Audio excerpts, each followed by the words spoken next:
안녕하세요. 복덕방 기자들의 신수정입니다. 오늘은 상반기 주목할 만한 청약단지를 소개시켜 드리려고 하는데요.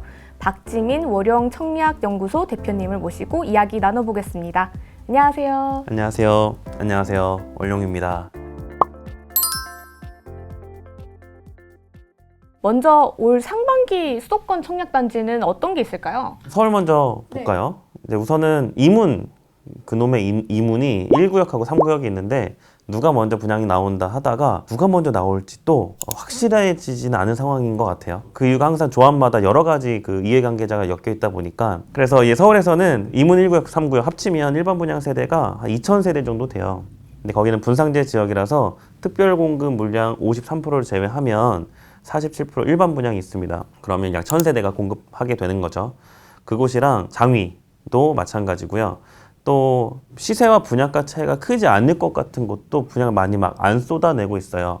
그 중에 하나가 욕촌 1구역도 있는데 분양 일반 세대 한 400에서 500세대급 정도 나올 것으로 예상하고 있습니다. 그 외 지역들도 서울이 재개발이 워낙 많아서 분양지는 많은데 많이 기다리고 있는 수요만큼 공급이 많이 없죠. 그 얘기는 조합원 수가 많기 때문에 일반 공급 풀려봤자 몇십 세대 또는 100세대, 200세대 전후 이 정도 될 것 같습니다. 또 어떤 게 있나요? 수원 같은 경우는 8달 재개발 권선 6구역 많이 기다리고 계시고, 그 다음에 의왕이 분양을 진짜 많이 안 했잖아요. 오전동하고 내손동에 재개발 구역 큰 것도 있습니다. 얼마 전에는 힐스테이트 9구역을 분양했는데 그 경우는 입지는 거의 구리에서 가장 넘버 원급이었는데 청약자 수가 상대적으로 작았어요. 그 배경에는 지금의 어떤 거래 절벽, 그 다음에 심리적 좀 불안감 때문에 그 매수 심리보다 청약 심리가 더 위축되게 마련이거든요.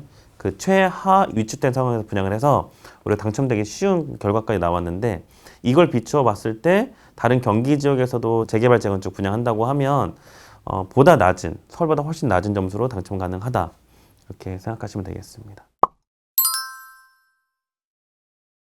그럼 가장 경쟁률이 높을 것으로 예상되는 단지는 어떤 곳인가요? 기본적으로 분상제 적용 단지고요. 이게 사실 경쟁률하고 분양 세대하고 밀접한 관계라서 이렇게 보는 게 맞는 것 같아요. 청약자 수가 누가 가장 많을까? 청약자 수가 가장 많이 몰리는 단지. 단연 둔촌주공이 저는 1등이라고 보고, 이거는 3년, 4년 전부터 얘기가 나왔던 건데 10만 청약설이라고 들어보셨죠? 예.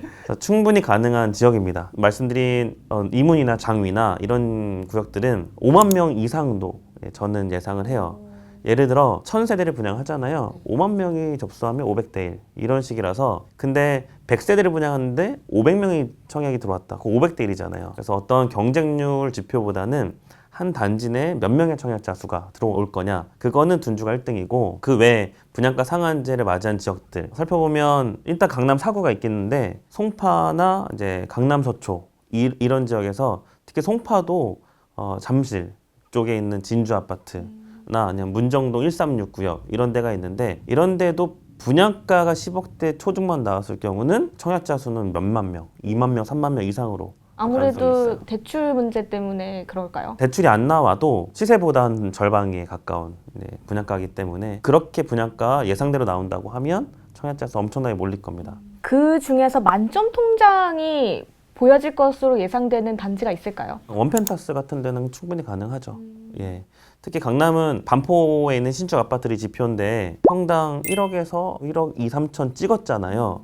근데 분양가는 4천만 원이란 말이에요. 정말 반값 이하 분양가 나오면 현금 부자면서 청약 가점 만점을 찍으신 일부 통장들이 좀 나올 것도 같습니다.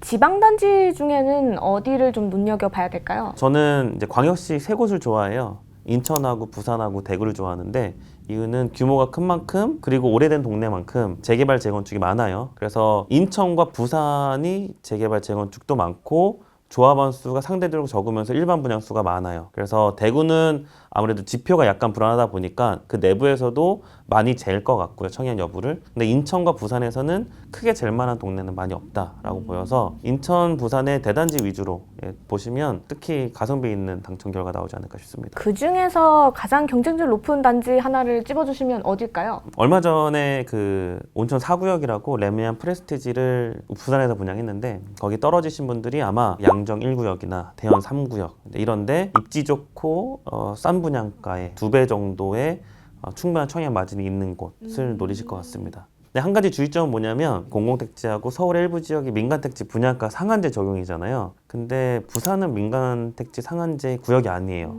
그래서 시세만큼 어느 정도 갭을 줄여서 분양가 나오게 된다면 작년까지 생각했던 어떤 이만큼 벌 수 있다 그것보다는 조금 작게 잡으셔야 되는 상황이 발생할 수 있습니다. 이제 올해 첫 사전 청약이 16일부터 시작하는데 신혼희망타운의 경우에는 남양주 왕숙 1, 2, 그다음에 인천 계양, 인천 가정 2, 뭐 이렇게 좀 많이 나오는데 어디가 가장 좀 경쟁률이 높을까요? 입지로만 따져보면요. 남양주 왕숙 2가 아무래도 1보다는 조금 더 서울에 가깝다 보니까 더 인기가 있을 것 같고 계양도 이미 사전 청약 1차 지구에서 이제 그 결과를 말해줬고 그거랑 비슷하게 청라 신도시가 붙어있는 가정 2지구가 비슷한 이제 결과가 나올 것 같아요. 또 변수는 뭐냐면 그 신혼희망타운이 사전청약 공공분양보다 경쟁률이 현저하게 낮은데 그 이유는 아시잖아요. 이익도 공유해야 되고 그다음 소형평형 위주다 보니까 아무래도 내가 신혼희망타운이면 당연히 신혼부부 때 아이는 없지만 한두 명 태어나면 21평, 17평 이런 데 못 사니 현실적으로 살기가 좁으니까 아무래도 신혼희망타운을 포기하고 사전청약 공공분양 쪽으로 많이 턴하는 케이스도 있는 것 같습니다. 네, 오늘 복덕방 기자들이 준비한 것은 여기까지입니다. 상반기 청약 당첨 문자 받으시길 기원하면서 마치겠습니다. 고맙습니다.